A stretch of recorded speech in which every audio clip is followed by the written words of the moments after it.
So a couple of months ago, somebody had posted some comments in one of the left-handed upside-down Guitar Academy videos about a couple of chords being particularly uncomfortable to play, and I think he was saying those would be the C major and the D minor.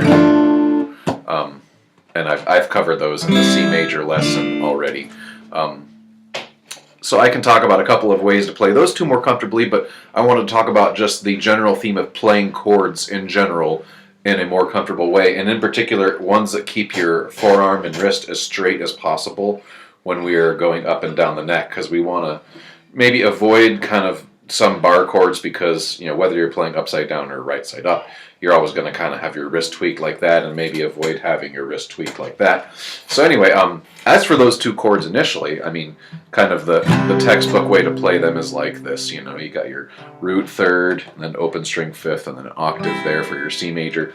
And I personally always play it with my pinky down here, doubling the fifth in the bass, so that's on the note G. And so I always kind of do it that way because that allows me to just kind of have my hand angled like that.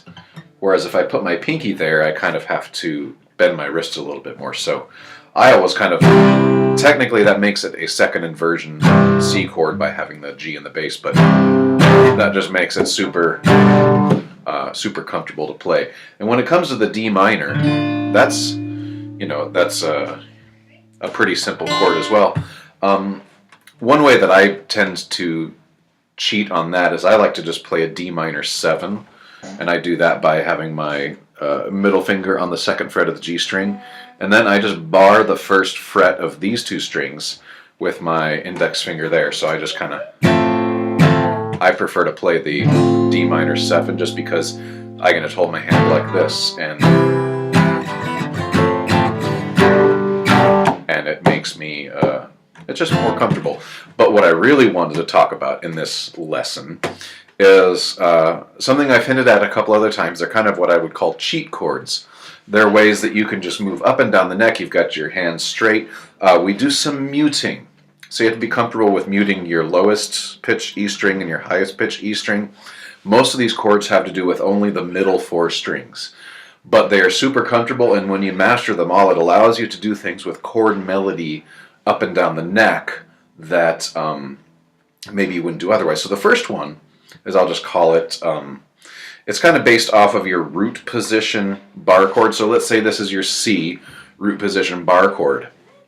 Okay, instead of barring it all the way across, I'm just going to have my pinky here where it normally would be, which is on the note G, and then I have one right here on the note C, and then this one on E, and then this one here. So instead of doing this all the way across with my index finger, I'm just putting my index finger here on the B string, and then I just kind of hang my thumb over here to mute it, and my pinky here is muting the one beneath it. So that's a really comfortable way to play a C chord. My wrist is just like perfectly straight, and I'm only playing these 4 strings. Now, I could easily push down on my thumb and include that C on the top. I'm kind of exaggerating it there. I could do that if I wanted, but it's more comfortable and easier just for me to mute that. So that's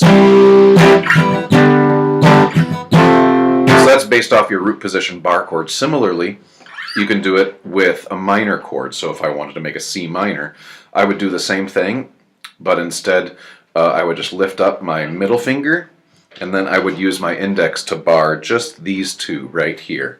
So that's this and this on the G string and the B string being barred with that. So now I've got a major, minor, minor, major. So that was an A minor there, by the way. I'll move my middle finger out of the way, and then there's the G major version. So those are all based off of root position bar chords, both major and minor.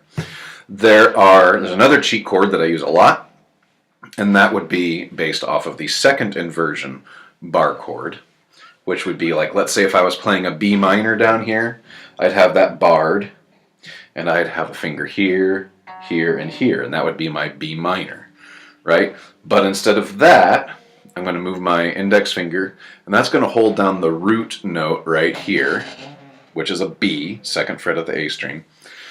And what I have is this root 5th octave minor 3rd. So it's kind of like a B power chord plus a 3rd.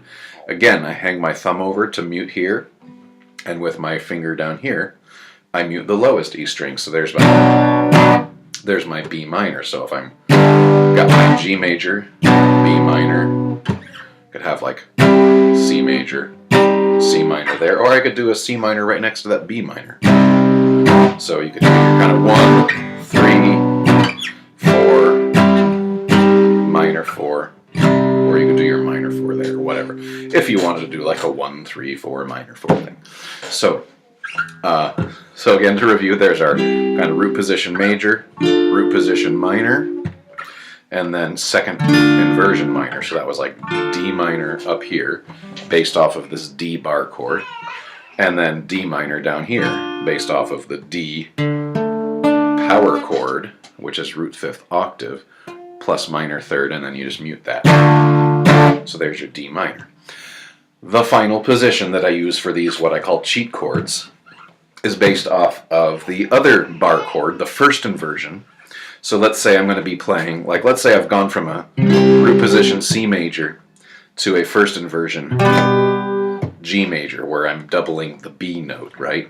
Doubling the 3rd of the chord in a 1st inversion. So instead of playing the G like that, I'm going to take off the bar, right? I'm going to leave these fingers kind of where they are. I've got my root, and that note is G on the A string there, or 2 frets below the octave. And then I've got the 3rd. And what I'm going to do with my index finger, instead of barring, it's just going to hold down the 5th. If you'll remember, that was in the triads lesson. So I got root 3rd, 5th. And then I use my middle finger for the octave here. So that's root 3rd, 5th octave of a G triad plus octave. Now again, I can hang my thumb over and mute it. I can actually fret this B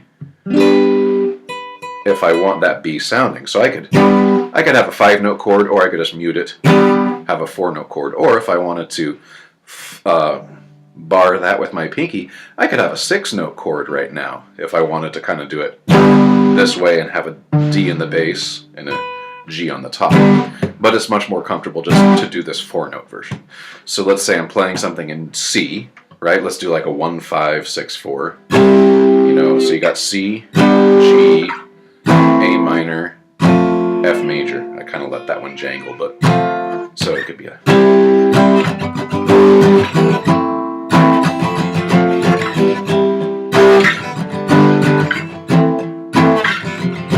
I mean, a couple of different ways to do that, but you're all kind of just doing this kind of thing where you can move up and down the neck super easily. My wrist is straight the whole time, but because I'm using all these different inversions, I can kind of just do different chord melodies.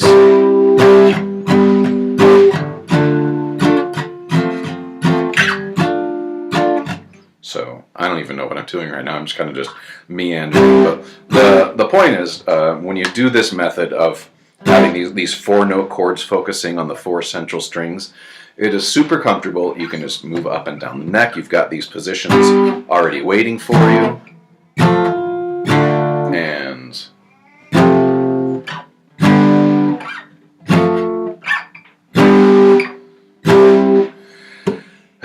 And you can make melodies with the chords.